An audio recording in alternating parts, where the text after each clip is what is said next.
Assalamualaikum warahmatullahi wabarakatuh. Salam sejahtera bagi kita semua.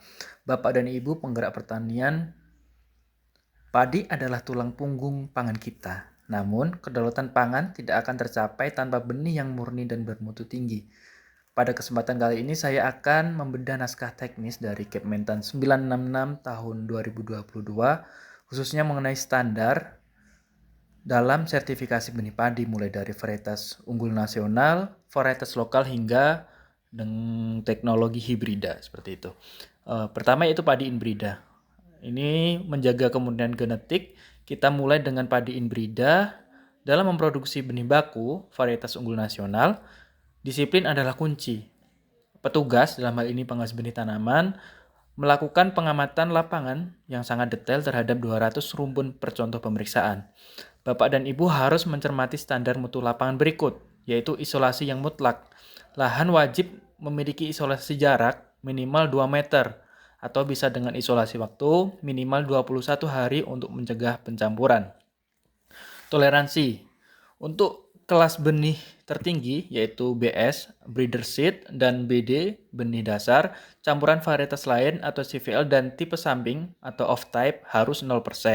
Tidak boleh ada satupun tanaman yang berbeda dari deskripsinya. Untuk kelas benih di bawahnya yaitu BP, benih pokok, dan BR, benih sebar, toleransi maksimalnya hanya 0,5%. Kemudian ada 3 fase kritis pemeriksaan, yaitu pemeriksaan dilakukan 3 kali pada fase vegetatif, nanti untuk mengecek warna kaki dan daun, kemudian saat berbunga untuk mengecek warna bunga dan leher daun, hingga saat masak mengecek bentuk dan warna gabah. Tentunya harus sesuai dengan deskripsi varietas.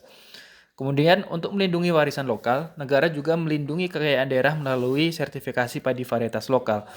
Prosedurnya lebih fleksibel namun tetap terukur. Pemeriksaan pertanaman dilakukan minimal 1 kali sebelum panen, hanya untuk memastikan keberadaan tanaman tersebut di lokasi. Meski prosedurnya sederhana, standar laboratorium tetap tinggi agar petani mendapat jaminan mutu yang setara dengan varietas nasional. Kemudian ada presisi tinggi pada padi hibrida atau F1, filial pertama.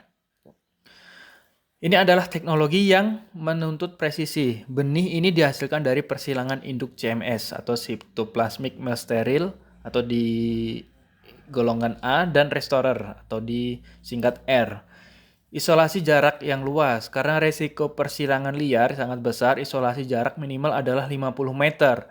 Jika lahan terbatas, kita wajib menggunakan penghalang fisik, barrier. Bisa plastik dengan tinggi minimal 2,5 meter. Pembersihan induk jantan. Satu aturan yang sangat wajib dan penting untuk hibrida, baris tanaman restorer atau induk jantan wajib sudah dipanen atau dibuang sebelum pemeriksaan lapangan kedua pada fase masak dilakukan. Kita harus memastikan hasil panen akhir benar-benar hanya benih F1 dengan total CVL dalam label maksimal 0,4%. Standar laboratorium ujian terakhir mutu, setelah lulus dari lapangan, benih padi harus melewati ujian laboratorium. Disinilah benih yang masing-masing maksimal seberat 30 ton diuji keberhasilannya. Berdasarkan standar pemerintah, benih padi dinyatakan lulus jika memenuhi syarat, yaitu kadar air maksimal 30% agar benih tahan disimpan lama.